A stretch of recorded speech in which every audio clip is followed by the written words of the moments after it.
ऐसा नहीं होता है कि आपको ही चलना है।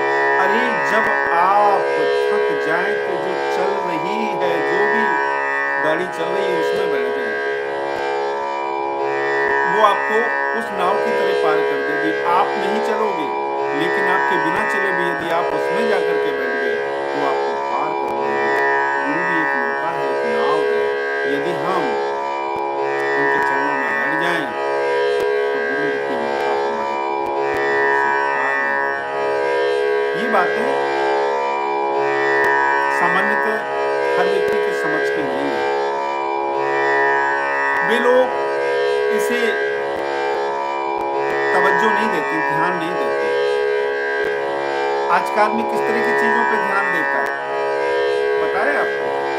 मैं बताता हूँ, लेकिन आप बुरा मत मानिए।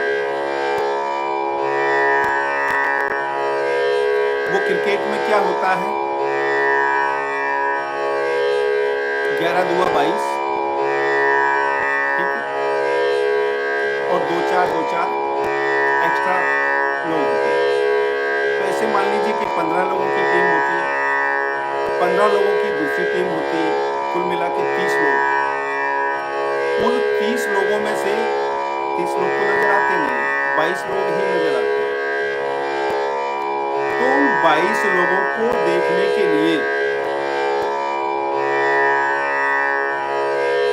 22 लाख लोग पागल हो रहे हैं, 22,000 वहां पर जाकर के देख रहे हैं, 22 करोड़ लोग दीवाने हो रहे हैं, कान में रेडियो लगा करके, मोबाइल लगा करके उन्हें सुन रहे हैं। यह है पागलपन। ऐसी चीजें लोगों को अच्छी लगती है। संसार के महान बेवकूफों का समूह वो क्रिकेट है। संभव है जो लोग इस चीज से थोड़ा वास्ता रखते होंगे, वो उन लोगों को बुरा लगे।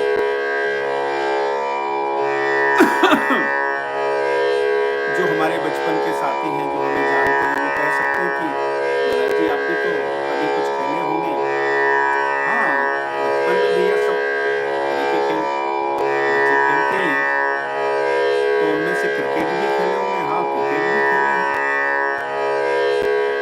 क्या आप भी खेलते हो? मैं उनसे पूछूं कि आप बचपन में दूध पीते थे और तो कुछ खाते नहीं थे, तो अब भी दूध के ऊपर आप जिंदा हो क्या? कि नहीं, अब दूध कहाँ मिलता है, अब तो दूसरी चीजें खा करके हम जीवन यापन करते हैं। क्यों? क्योंकि वो अवस्था थी, जब आपको कुछ भी खाना होता था तो अपनी माँ से आप पुकार करते थे और वो आपको ला करके देती और आप खा लेते थे।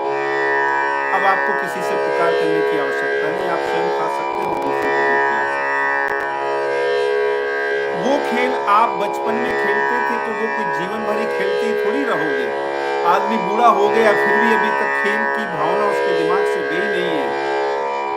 क्या खेलने के लिए जीवन लिया था? बचपन खेलने के लिए तुम्हें दिया था ना, क्यों नहीं खेले? खूब खेले। अब भैया आपको जवानी जो है ग्रस्त धन का निर्वाह करने के लिए दी गई थी, अब वो भी आपने भोग ली। अब आपको वानप्रस्थ अवस्था दी है, ये वानप्रस्थ अवस्था आपको जो है भगवान के स्वाध्याय करने के लिए है, जप तप करने के लिए है, पाठ और पूजा करने के लिए, तीर्थ और यात्रा करने के लिए है। जो कार्य अभी तक आपने नहीं किए उनको करने के लिए है।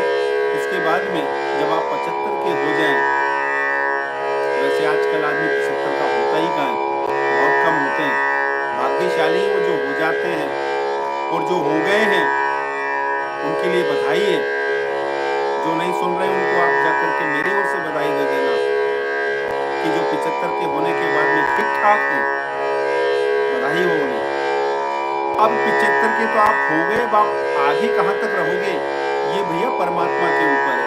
आप ऐसे सोच सकते हो कि बस अब आपकी टिकट कंफर्म हो गई है, आपकी गाड़ी स्टेशन पे कभी भी आ सकती है, सिग्नल लगे हुए हैं,